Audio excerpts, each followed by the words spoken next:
Hi, and welcome back to Voices. This is Voices, Episode 8. This episode is Occupy Imperial. And our guest host is Sam Richards, and our guest, Brandon Turbeville. With your article, Brandon, you were one of the first people that caught, we just did Tonkin Gulf again. Can you tell us a little about that, and we'll have a link to that article? Yeah, well, basically what happened was the United States has launched missiles inside Yemen now, and they've been supporting Saudi-led coalition, if you want to call it that, the Saudi war crimes against humanity, the bombing campaign against Yemeni civilians. For some time, they've been doing it through logistics, through intelligence, satellite imagery. They've been helping refuel Saudi jets in the air, so they've been sort of directly but also indirectly supporting the Saudi bombing of Yemen, but now they're directly supporting the campaign by firing their own missiles. And the justification for this was that the Houthis allegedly fired missiles at the USS Mason, which is a destroyer off the coast of Yemen. And so the idea was that the Houthis fired these missiles. They missed, and the United States had no choice after 2 volleys of missiles were fired but to respond by firing their own missiles. And then this allegedly happened again. The Houthis allegedly fired more missiles at the U.S. ships, and the U.S. responded again by yet more missiles that were, again, allegedly taking out radar systems of the Houthis. And the reason this is so questionable is because why was the U.S. ship off the coast of Yemen to begin with? That's something that most people need to ask themselves, right? Even if the missiles were fired, what were you doing there in the first place? And then the second reason this is questionable is the actual motivation. The Houthis are very, weak in terms of their military supplies. Now, they have a lot of fighting prowess. They're very tough. They've proven that over and over again.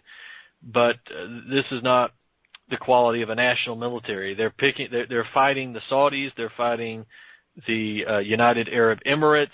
They're fighting the loyalists to the former Yemeni president that was ousted. And why would they pick a fight with the United States? Why would they fire these missiles that couldn't even make it to the ship to begin with at the United States ship and pick a fight with the biggest and toughest and most efficient military in the world? It doesn't make sense. And the reason I drew that comparison was because this is what we saw during Vietnam, right? The North Vietnamese boats were firing torpedoes at the U.S. boats, and the U.S. boats had no choice but to respond and defend themselves. And years later, we have 58,000 dead American soldiers, millions of dead Vietnamese on something that didn't even happen, and that was admitted by Robert McNamara. So I question this whole incident, to be honest, and I think it's basically Gulf of Tonkin version 2.0. Sam, you're a pretty fair reporter. You got any questions on that one? Actually, yeah. I mean, I love paying attention to global affairs and stuff, and the Middle East has always been really interesting to me. I don't think I'm nearly as experienced or whatever as Brandon is, because he's written a ton on these issues. But I think some of the things that are interesting about what you said, especially with like the fact that the missiles probably wouldn't even reach the ship, that's pretty telling. And yeah, the Gulf of Tonkin, it is easy to compare it to that. Although I don't know how eager the U.S. military would be to have any larger of an intervention in Yemen.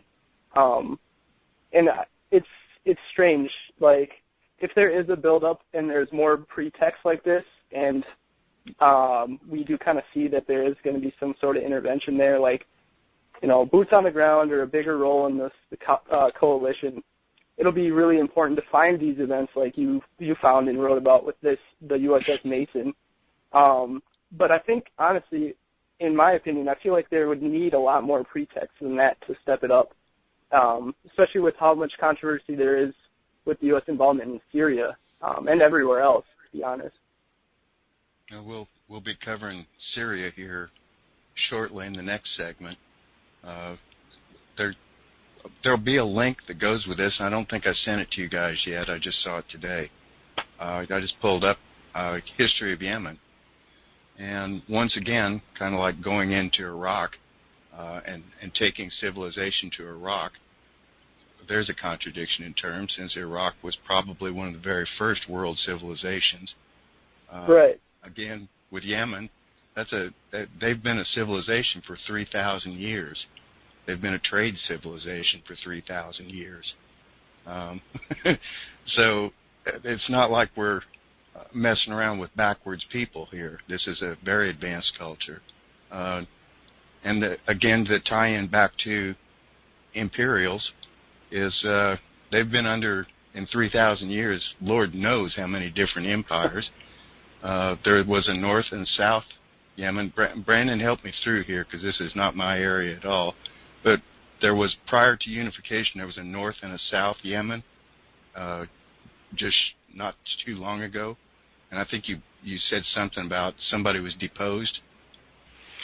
Well, Saleh was deposed earlier on, and this was during the fake Arab Spring, where the U.S. engineered these alleged protests. It's well known now that this was all instigated by the U.S. State Department and different NGOs that are connected to it. But Saleh was the president who was deposed, and the new guy, Abed Rabu Mansur Hadi, he was put into power not by democracy. There was no votes. He was put in place after a deal was brokered by the GCC, which is the Gulf Cooperation Council, Saudi Arabia, Qatar, Kuwait, United Arab Emirates, and they essentially imposed Hadi on the Yemeni people, and that is why there is so much resentment, of course. Was that about the same time that they found oil in North Yemen? I apologize for catching you off guard on this, but when I was looking into Yemen's history, that pops up. It's amazing how many times oil finds show up with a regime change. Well, Saleh was deposed in 2011. Okay. I think the time period they were saying they first found the oil, or at least that they're fessing up to, was about the 90s, 1990s. So it'd be, again, I apologize for catching you off guard and not having the article to you.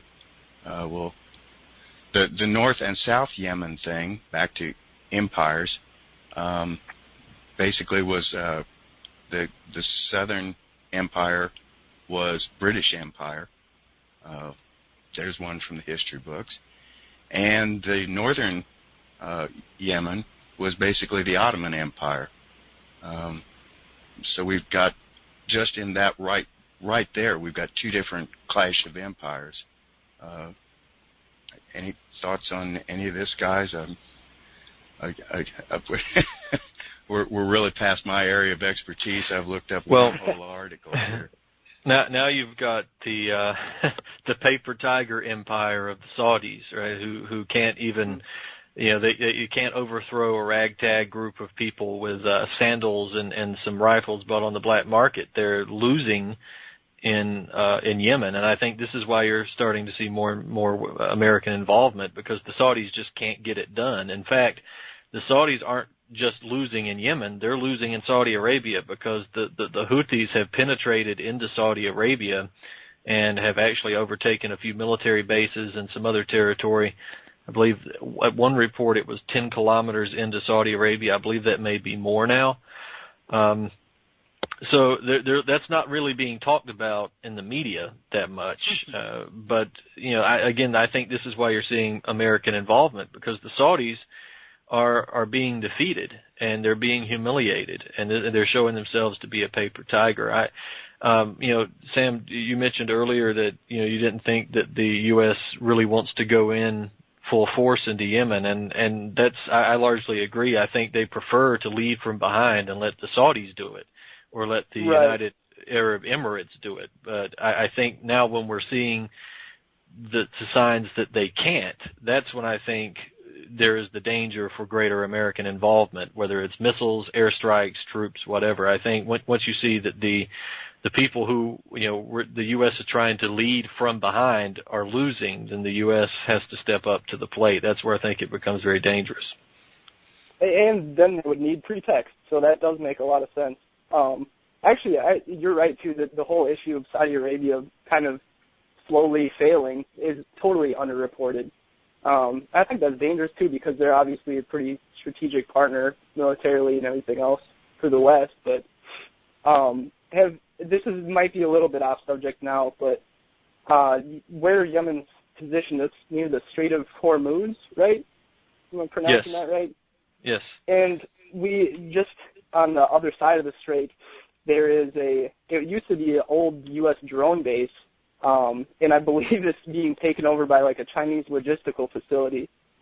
So whenever weird events and things happen around the world, it's easy just to look at like the local reasons and history and everything else. But I honestly feel like, especially in the Middle East, given the history of like the grand chessboard and the great game and all that, there's always bigger powers doing things and competing there for other geopolitical reasons. And I think that it might tie in that way, too, with what's going on in Yemen, why the U.S. wants to find a pretext because, if the Chinese are trying to build some kind of presence there, whether it's military or logistic or whatever, that's a huge threat. And, you could easily see things spiraling out of control in Africa, too, but it's kind of all over the place. But I think there's a lot of stuff going on, and I'd love to research more of this with you, and maybe, inform some people about what's really happening before something spins out of control. You brought up a great point about the Chinese involvement, because notice when there was this big ordeal about ISIS fighters, I think it's Boko Haram in Nigeria. These fighters were all centered around an area on the borders of Chad, Niger, and Nigeria, where there's this big giant lake there. And the Chinese have development interests in this area.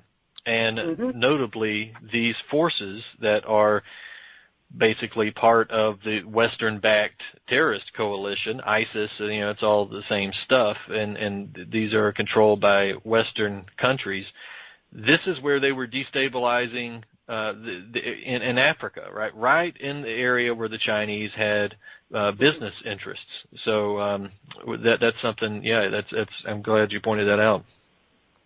Yeah, and Middle East and North Africa, or I guess Africa in general, it's hard to separate sometimes, but right in that region too, I think it's the largest, or the plan to be the largest military base run by the U.S. is in Niger that they're working on now. I think it's mostly for surveillance aircraft and drones, but you can see these little drone bases popping up all over Africa now, and it always is in strategic places or places where they know that the Chinese are going to be interested.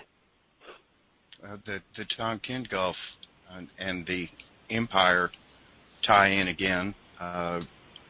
Let's keep in mind that the Vietnam original Tonkin Gulf, we were coming in after the French imperialism had fallen apart, and we propped up the French effort. That was the American empire. But once again, we've got this empires playing chess. That's an excellent way of looking at this, especially if you could give us a little background on the grand chessboard here, Brandon, Mr. Brzezinski. Yeah, this wasn't quite as random as it looks.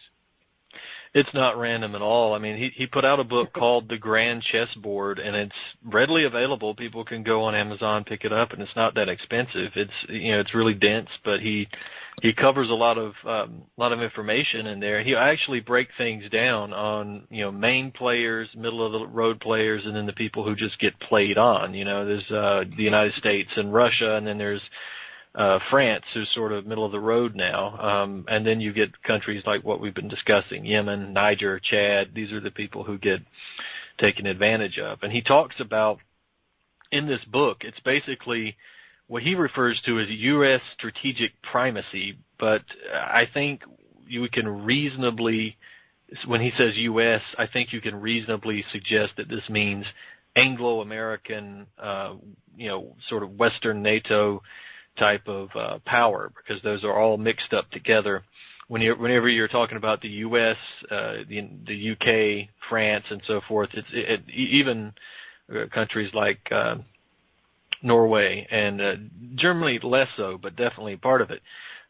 You're really talking about a unified force under these NATO umbrellas. And so he talks about this strategic primacy and how to turn this strategic primacy into world hegemony, which is basically an intellectual way of saying world domination, right? To control the world under one power and have a hegemonic system where everything's the same, everything is going under the same rules. And of course, this isn't world peace he's talking about here. This is literally domination. And in that book, he talks about breaking up national governments into micro-states and mini-states. We see that with the talk about federalism in Syria, what was done in Sudan. We see that in a number of different countries where the idea is to break national governments up into these squabbling, petty, impotent states that are based on religion, ethnicity, some type of tribal identity, really breaking things back down to very basic, exclusive types of, ideologies. And what happens is once these areas are so small and so impotent, they cannot resist a world power like the United States, like NATO. They can't resist a major corporation. They can't resist a major bank. And they're squabbling amongst each other because your neighbor is not of the same religion, and this is a cause for conflict because your little impotent state is based on religion. And one of the other things that is interesting, he mentions Russia. He wants to break up Russia into three different segments. There's the Western European Russia, the Far East Russia, and sort of, I forgot what he calls I think it's Eurasian Russia. So three federalized parts of Russia. And I would ask people, do you really think that Russia's just going to allow that to happen? I was just thinking the same thing. They're not going to see Brzezinski's logic and break up their own country, and many other, forces have tried to do something similar, have tried to break up Russia, and it didn't work. They're talking about doing something similar with China, but Russia's the big prize. And this is in his book, and people can read it, and it's extremely dangerous because if Russia doesn't agree to do it on their own, then you're going to have to force them to do it. And how do you do it other than provoking destabilizations or outright war? And that's incredibly dangerous.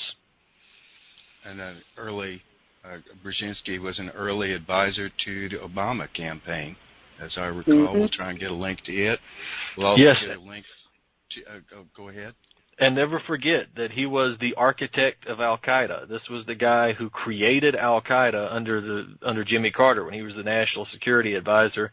And if anybody doubts that, they can just go to YouTube yet again and watch him. And there's a number of interviews that he's done, one especially, where he even says that he's unrepentant about creating Al-Qaeda. So what was the big deal?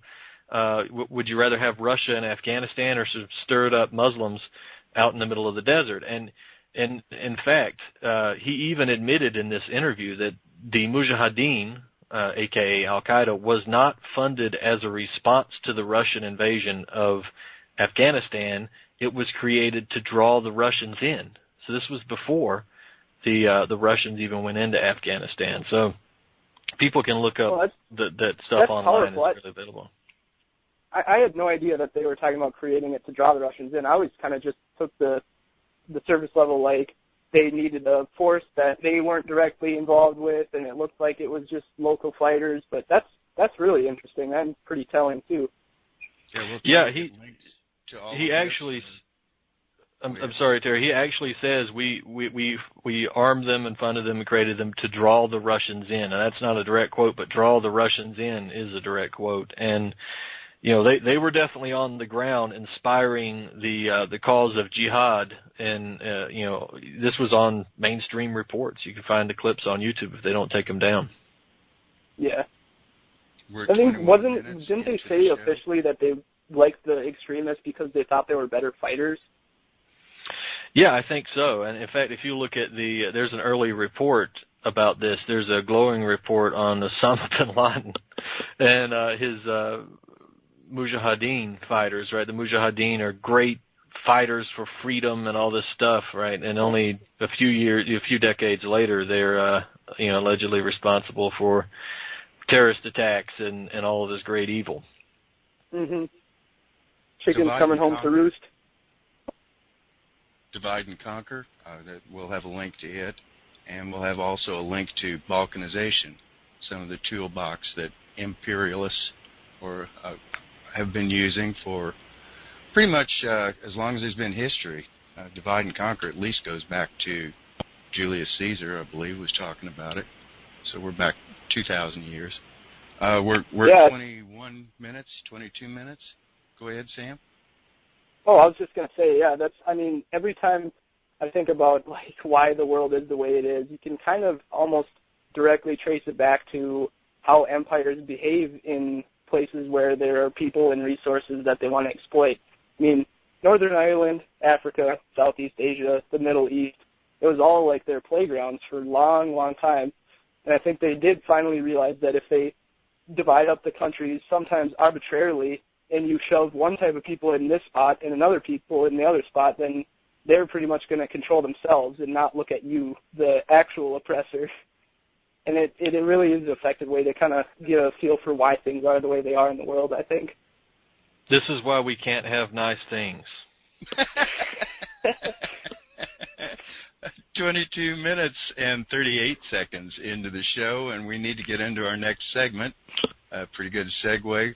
We'll have a link showing the place that's now the #1 refugee hotspot is Yemen, has taken over from the former #1, Syria. And there was a reporter just almost exactly 2 years ago, Serena Shim, who is no longer with us.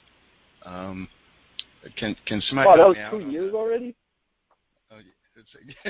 Can we go ahead and somebody help me out on the Serena Shim story? We'll have several links on it. Probably one of the least covered reporters who really did her job. WikiLeaks is now showing that a lot of what she was reporting at the time, it sounded less than plausible at the time, was the official line. Now it's showing pretty much on the money. Serena Shim, can you somebody give me a hand on her story in a nutshell here? Well, I can try. I know that she was a broadcaster for Press TV, and that she'd worked as a foreign correspondent for quite a while. I think she'd been in a number of different war zones, and certainly all over the Middle East. She was a well-respected reporter, although toward the end of her life, she was being smeared as a conspiracy theorist because she was suggesting that Turkey was harboring terrorists and that they were helping send those terrorists into Syria, and that possibly even the U.S. was involved. And of course, conspiracy theorist until except the fact that she wasn't. All of that came out very shortly after, even after her death. I think there was a report shortly after she died where there were actual terrorists and Turkish MIT intelligence agents talking with one another, and quite casually about how they were going to organize the shipments into Syria and how they were going to engage in military actions inside Syria. So she was vindicated very shortly after her death. But the official cause of her death was a car accident, that she hit a cement truck. I believe it was a cement truck. And before her death, she had said on TV, on Press TV, that she believed that Turkish intelligence was about to arrest her on charges of being a spy, and she seemed to be quite concerned about that. And then again, it was only a matter of days before after that report that she was killed in this incident. And then there's different questions about the timeline between when she was allegedly killed in the accident, when she got to the hospital, when her body was returned to the parents, when they actually received her body. There's all these questions that make some of us not believe the official story, and I don't. I personally believe she was killed by Turkish intelligence for exposing what Turkey was going to do, what Turkey was doing. Sorry. We'll have links. We'll have links that are showing the few questions that have been asked and the extremely small amount of information. There's basically been, at least in America, a pretty much solid media blackout on this story. She is an American, was an American. This is an American citizen. When the State Department was asked about an investigation, you'll have to look at the link. It speaks for itself. Yeah, and I can only imagine if she had been reporting inside Syria and a Syrian military jet had dropped the bomb nearby, if they would have ignored it then. Yeah, as you said, I don't think, and you can correct me if I'm wrong, but I don't think I've heard any reports in the mainstream media. There certainly not right after she died. There may be some now, but I don't. Very little, next to nothing. There was an article, and we'll link to it, that from, was it Mintstream, an indie. Oh, Mint Press News. Yeah, if somebody. Yeah, I figured they would cover it. I think I actually read about Serena for the first time on Mint Press News, which is actually based here in Minneapolis and run by a Palestinian-American woman, so kind of makes sense why they would cover Serena. But I'm actually on Google News right now. I'm going to type in her name and see what pops up, because I'm very curious to see what mainstream coverage. Let's see here. Yeah, Mint Press News. There's a report on Fox News, RT. But yeah, nothing like, no CBS, no ABC, nothing really big besides that Fox one. Right. How current was that one, by the way? 2014. And I'm trying to pull it up here. It looks like it was just one of those, like, the mother of a victim is calling for this and this type of story. Oh, actually, it is kind of an extensive report. But that's the only one that I would call a mainstream report. Yeah, that's almost a textbook definition of a media blackout. Yeah. Yeah, the amount of information we know 2 years after this American reporter was killed, doing her job and doing it effectively, is next to nothing. Anonymous has helped. They've been trying to keep the issue front and center. The world is watching.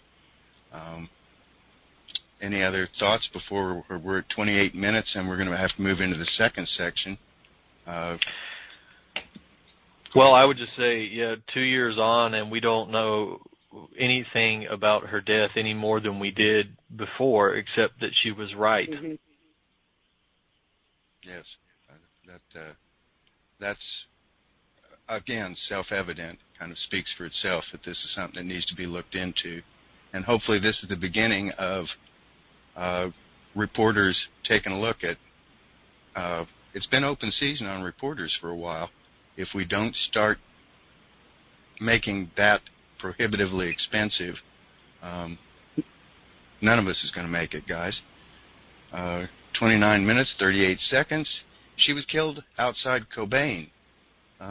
Brandon, can you kind of, this will tie us back into empires and imperialism. Cobain goes back way back. Well, interestingly enough, we need to mention, because it ties into the media too, but it's pronounced Kobane. This is a Turkish word, and it means company, like business company. And the real name of this place, by the way, is Ain al-Arab, which means Arab Spring, and not the phony one, but an actual creek that used to go through the area, and it's that's what Ain al-Arab. But it was renamed Kobani. And again, that's actually, I'm sorry, not a Turkish word, it's a Kurdish word. So the media is intentionally using the Kurdish name of this town as opposed to the Syrian Arabic name, because there's a reason for that, and that is to promote the creation of a Kurdistan and legitimize the Kurdistan, and that goes right back into microstates and mini-states. But this Kobane town was really, it took off and got this name because of a railroad project that was coming from out of Turkey, and it was a German-based railroad that was supposed to connect the Middle East, basically Mesopotamia, with Germany. This was prior to World War I, shortly before World War I. That would have allowed Germany basically its own oil supply. It would have allowed it not a pipeline, but it would have allowed it an energy supply coming from the Middle East, and that would have competed with the French, and that would competed with the Russians and with the British, and it never materialized fully. This parts of the railroad were built, but it never materialized fully because we had World War I, and that stopped it all. That railroad has since been built for other reasons, but it's not, it's very old now.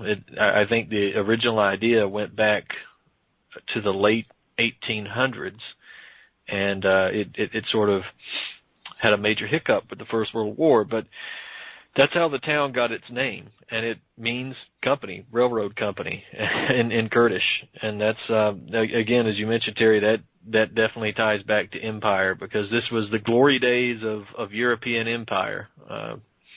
This is back when all of it was guys in suits and top hats and monocles, and when all this stuff was glorified. Now we have a different cover. We bring freedom and democracy to people now. Yeah. We've got about 8 minutes left in this section. We want to kind of bring it back to empire. The British Empire, when you pull up the word imperialism, and we'll have a link to that, you're going to see the picture of Cecil Rhodes striding across the world. Cecil Rhodes is identified in Anthony Sutton's history, which we've talked about a lot on this show, may be new to some of the listeners. When you see Cecil Rhodes show up, you're basically looking at someone who's working as a right-hand man to what's called the money power, the Rothschild banks. And again, there's also Rothschild banks that would have been financing the competing, and I put that in quotes, the competing program from the Berlin-Baghdad German versus the Rothschilds in England, the four families. So a little friendly competition, which is also being listed as one of the possible causes of World War I. Kind of bring us back to this chessboard can have a lot of casualties pile up. Any thoughts, guys? Well, go ahead, Sam. No, you go first. Okay. I was just going to add about Cecil Rhodes, just a little-known factoid about Cecil Rhodes. We had the Rhodes Foundation, which was essentially, it was imperialism privatized in a foundation, but it was also intelligence. The Rhodes Foundation met with the Alfred P. Milner Group at one point, and they kind of merged with these roundtable groups that became the Royal Institute of International Affairs in England. And in the United States, its version was called the Council on Foreign Relations, and this is only changed the names, but the ideas and the intentions and the methodologies largely are still the same. And the families. Don't forget the families. Yeah, the families too. The whole intelligence and Wall Street, or I guess whatever, central bank or, just big money interests in the country that it's in, that's another thing too that I try to emphasize when people are talking about these issues, is because we know about like the revolving door between Wall Street and the White House, or like the Pentagon and contractors, but there's extremely close ties between all these things and finance with intelligence. I think the OSS the predecessor to the CIA, was like mostly composed of people, or at least originally brainstormed by Wall Street bankers. And it kind of makes sense if you think about it, because if you're trying to create as much money as you can and hoard all the wealth or whatever it is that their goal actually is, you would need an intelligence system that can have eyes and ears and operations all across the world. And it kind of bums me out when people don't always associate those things, but I'm glad you guys brought it up here. Yeah, I think links to this history too. Again, this is not a conspiracy theory. This is the work of very well respected. Nobody's ever really disproved what Anthony Sutton. There's been a lot of non-denial denials, but nobody's laid a glove on what he was actually saying as far as the truthfulness. And Quigley, Carol Quigley, is also, I believe there's connections in his work, which takes us back to the Anglo-American special relationship between the United States and Great Britain. Go ahead, Brandon. That's one of your books, too. Yeah, I was just going to say, when you mentioned the OSS, I do believe that the original address for the headquarters of the OSS was in England for quite a number of years, and it was, I believe, at the same address as the Royal Institute of International Affairs. But see, that's great. I love those address correlations, because when I'm doing, like, investigating spy planes, or I think I've found something, usually you'll find like a cheesy front company name or just something not really telling, but there's always an address. And when you find the address, it's pretty much spot on. So that's a great correlation right there. I actually didn't know that either, but makes sense. We'll try and get the links to all this. This is going to be a lot of links in this show, and I'm going to need you guys to help me try to remember all the different things I said we want to link to. We just had a partial list, and obviously we're finding more of them we need to link to as we go through here. Got about 2 minutes left in this section. Any last thoughts about company? The town is company. Yeah, I would just say that Kobani is really, or Ain al-Arab is really significant because, as I said earlier, this is an attempt to legitimize the creation of a Kurdistan, which is not a legitimate idea, despite a lot of the information that's being put out there by Western media especially. This is something that has a lot of negative connotations. Remember, the Kurds are working with and I mean YPG, not all the Kurdish people, but the YPG are working with the Free Syrian Army, which is essentially Al-Qaeda. You know, these are fanatics. And the Kurds, the YPG, the other militias have gone out and they've actually engaged in ethnic cleansing against a number of different people. Christians, Assyrians, and others have been slaughtered by the YPG fighters. So if anybody wants to, glorify the Kurdish fighters, they can go take a look at the instances of genocide that they've committed against these small villages. And we want to make a differentiation at this point between the Kurdish people and the Kurdish Balkanized governments. Right, absolutely. Anything? Any last thoughts there, Sam? Got about 45 seconds. Well, I don't have too much of substance to add other than the fact that we did some reporting on Turkey and the Kurds and the relationship there. In part of that reporting, we tried to create an infographic that would kind of visually explain all the players involved in the Syrian and Iraqi conflicts going on right now, and it was incoherently difficult. Like, it's amazing that it's just amazing to me that we can have an active ally on the ground that we also designate as a terrorist group, and then someone that we're closely working with is bombing them. And it's so strange and complex, and I'm kind of shocked that it hasn't spiraled out any more of control than it has. But no, I mean, I think I'd be comfortable talking about Syria with Brandon. I actually have a good number of questions I wrote down, but when he was talking about his encounters with Syrian refugees in Lebanon, right? Yeah, in Lebanon. they're all over in Lebanon, obviously. You're just back from the Middle East right now. You just got back in the last week or two, didn't you? Yeah, last couple of weeks. I was over there for about 2 weeks. It was our intention to go to Syria to do a couple of things. One would be to express opposition to U.S. involvement in Syria, but the other was to get an idea for what was going on the ground and talk to people in Syria, Syrians in Syria.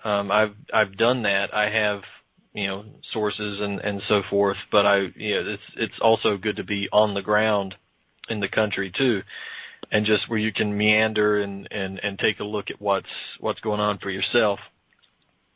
And unfortunately, I wasn't able to get into Syria. We didn't get the vouchers. The visas to go in. But I was in Lebanon for about 2 weeks, and I managed to travel all over the country and meet a lot of Lebanese people and Syrian refugees and Syrians visiting from Syria. Do you have like a tally of how many Syrians you spoke with, just to kind of give people a general idea? Dozens. Especially if you're in Beirut, it's easier to meet them in Beirut because it's a larger city. We spoke to dozens of people there. Once you get out in the country areas, obviously it's harder. They're there as well, but it's harder to meet individuals there. In the city, when you can go up to people if you have an idea that they might be Syrian, but if you happen to have something, one member of our group had a wristband with the Syrian flag on it, and a guy who was a refugee who was cooking saw that flag and stopped what he was doing and ran over to us and thanked us for what we were doing for his country. And it was amazing. These are some of the most kind and friendly and forgiving people that I have ever met, because they know well what the United States is doing. As ignorant as the American public can be about what's happening in Syria, Syrians know full well that the United States is behind all of this stuff.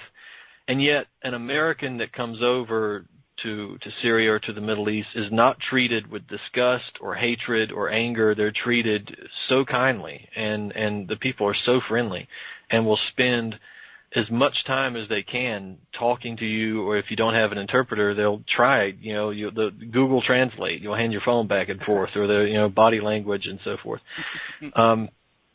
Not one of them that I talked to supported this so-called rebellion or any of the rebels or anything like it. All of them supported the Syrian government, and all of them supported Bashar al-Assad. And I think it's important because in Lebanon, they have nothing to fear. The media will say, well, if you talk to Syrians in Syria, of course they'll say they like Assad because they're scared he's going to barrel bomb them or torture them.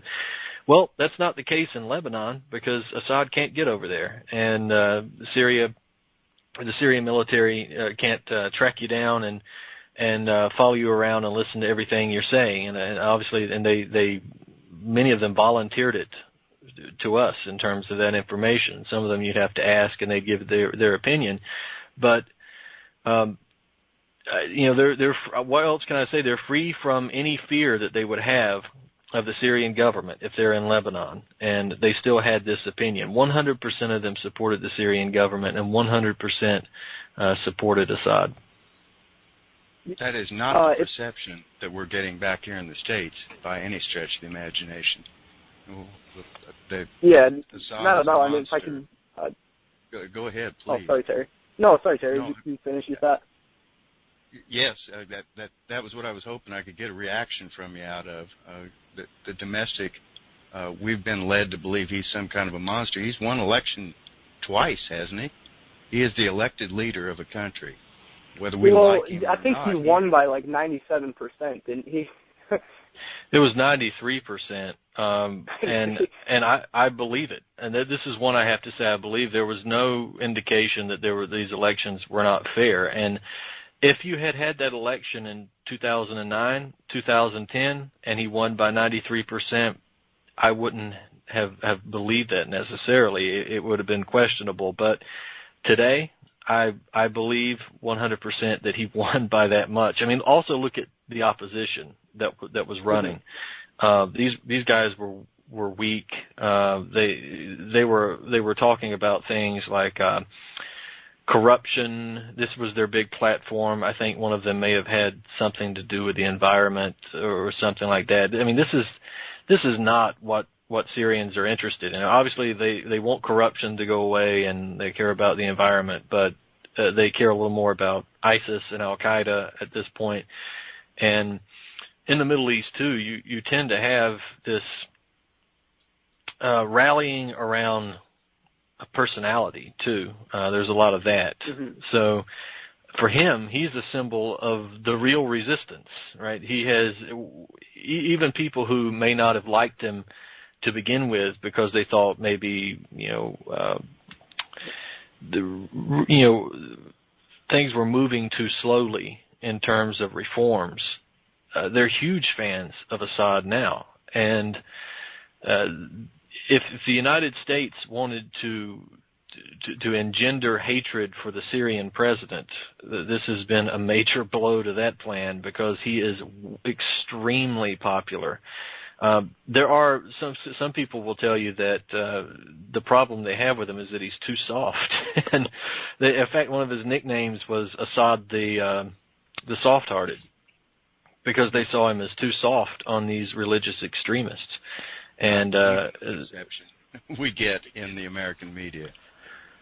No, it's not. And again, I would say there's never been any evidence ever that the Syrian military or the Syrian government has intentionally targeted civilians. Obviously, civilians do get caught in the crossfire, but there's never been any evidence that they've intentionally targeted civilians. On the other hand, we could stay here for the rest of the week talking about evidence that America's rebels have intentionally attacked civilians. But if you want to get a reaction out of people, ask them what they think of the rebels in Syria. If you want to get a reaction out of the Syrian people, and you'll get a reaction.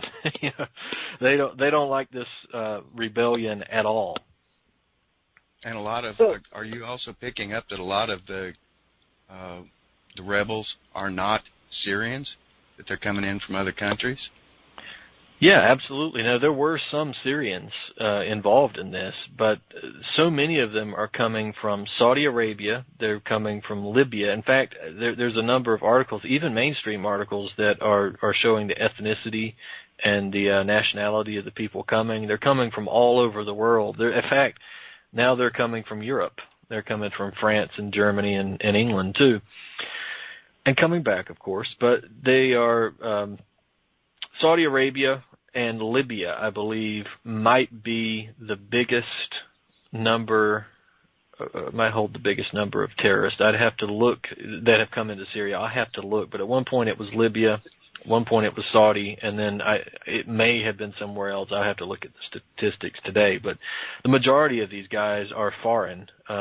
If you look at the body count, sometimes you'll see that out of the guys who were killed, only, there might be 15 killed, and there might be 3 who are Syrian, maybe even less sometimes. So it's an overwhelmingly foreign invasion.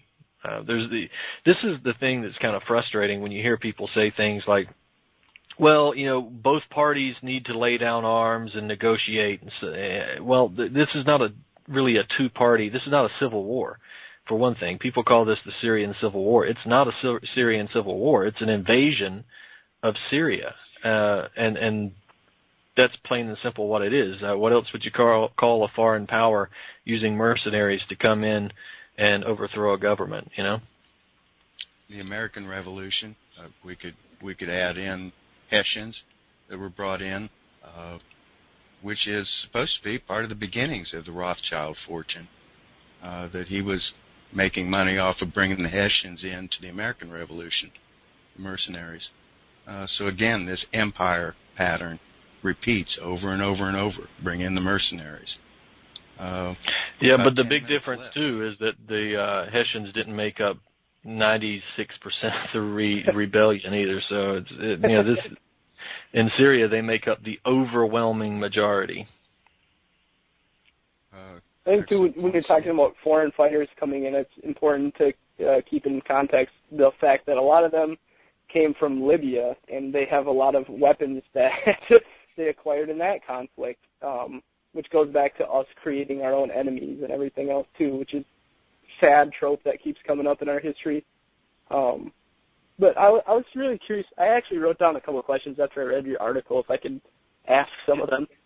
Sure, please. Do you think that, I guess I'm trying to struggle to put it, do you think that a lot of the people that are saying they support Assad and the Syrian government that you spoke with, they might just be looking at that as a better option than what exists now, and maybe before the conflict started they wouldn't be so kind speaking about Assad? Because, I mean, I get what you're saying with, like, how Middle East, they sometimes like strongmen, and we don't have a good view, but I can also see how there would be a lot of people opposed to him because his family's been in power for so long, and I don't think they're the most politically free country, or they weren't. Yeah, if you had asked, again, in 2009 or 2010, and you had asked Syrians, I think what you would get would be, the reforms are coming too slow, he's allowing, this to happen versus this, you would get a lot of criticism of Assad. And when I say a lot of criticism, I don't mean terrorist-based criticism, this fanaticism and the desire to have a revolt. I mean basic complaint that you would get anywhere, that they don't like that the reforms are coming too slow, or they don't like that there's corruption in the government or something like that. I think if the war ended today, you might see I think if the war ended today, you would have a lasting legacy, that would follow Assad around. And, if he screwed a bunch of things up, at least he's the guy that, that saw us through this war, kind of the George Washington motif. Abraham Lincoln would be a better, Abraham Lincoln did come up for election during the American Civil War and was reelected overwhelmingly. Well, I'm saying after the war, after all of this is over, and things get back to normal, I think you would still see this sort of George Washington idea follow him around, that he got us through the worst part, of our history. But had the war never taken place, you would hear criticism of Assad. I don't think that Syrians are without criticism of him. They love him, but they're not without criticism either. And again, this is coming from the people you are talking to, just the people that are Syrian people that are refugees from this war, right? Right. And the criticism, by the way, is not that he's barrel bombing hospitals or barrel bombing, civilians. That's none of that. That's because it's not happening, for one thing. And then it's not that he's cracking down on these fighters. It's basic ideas, like maybe there's corruption in this office, and or this guy got an unfair bonus, which is something that Assad was cracking down on. And I think that would have been the major complaint before this so-called civil war, before this destabilization, was that the reforms were coming too slow. And they wanted to see it come faster. And I think a lot of people would actually compare him to his father and say, at the time, that if Hafez was here, this would have been done by now. And Hafez is not hated in Syria. The U.S. may hate him for a number of different reasons because he refused to go along with some things, but he's not hated there. And Bashar certainly isn't hated today. He's loved today. If you had elections again today, he'd win a 93% again. Bring up the First World War was mentioned because of the empires, the clash of empires. At the end of World War I, we had tried to assign guilt for World War I to the German people. The Versailles Treaty, the reparations, which were just finished, I think the last of the World War I payments just happened a couple of months ago. That was one approach which led right straight to World War II. At the end of World War II, we again were trying to assign guilt for the war, and instead of assigning it to the entire German people, it was assigned to just the leadership, the war crimes trials, and the reasons for having international law and war crimes. We hung people for war crimes at the end of World War II. We hung people for war crimes that are being committed by Americans. And at some point, somehow, some way, justice is going to be served. Any thoughts, guys? 4 minutes left. Yeah, I mean, the chickens always come home to roost, and even if it's not some vengeful foreign actor that's going to try and get some kind of weird justice on us, it'll come back in the form of military technology, or that we're not funding our infrastructure or schools, regardless of, if somebody's going to come by and be some kind of vengeful actor, I mean, which has already happened here because of our foreign policy. But, yeah, I mean, the chickens always come home to roost, and I wish we had a political option in this country for a drastic drawdown of our foreign involvement militarily, but we don't. And that's unfortunate. There was no peace candidate. No, there hardly ever is that is viable. But I was really curious to get Brandon's take on one thing quickly, if I could. In your talking with the Syrian people, what did they think that the U.S. should do? Excellent. Leave and stop funding terrorists. That is very simple. They want the United States and Western powers. They want the troops out. They want the airstrikes to stop. They want the terrorists to stop being funded and facilitated. They want the United States to just go home and worry about the United States and let Syria worry about Syria. They don't want them to come in and bomb terrorists. They would let the Syrian military do it. And in fact, if the U.S.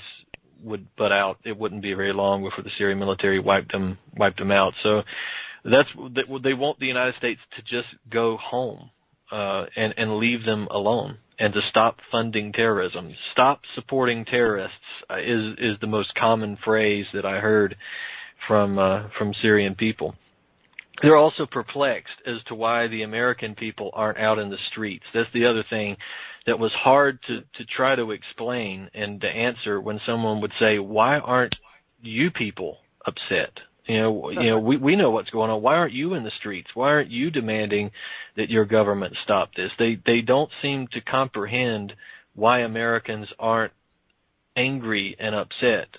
And it's, honestly, it's hard to explain to them why not. And it's certainly not easy to justify. It's unjustifiable to tell them why Americans don't care. But that's something that they are still confused about, why Americans aren't upset and out in the street. And nobody that you talk to, out of all the people that you talk to, every single one of them has lost somebody close to them as a result of this war. And I have been told this, and I haven't had a chance to really go into the demographics, but out of these countries in the Middle East that we are bombing and destroying, the average age of the people there is quite young. And what an incredibly horrible type of karma have we sown, that we are destroying countries of young people that will know nothing but our bombs and beheadings and torture and terror. And then as our empire collapses, they're going to be looking at us, and we've sown some really bad karma.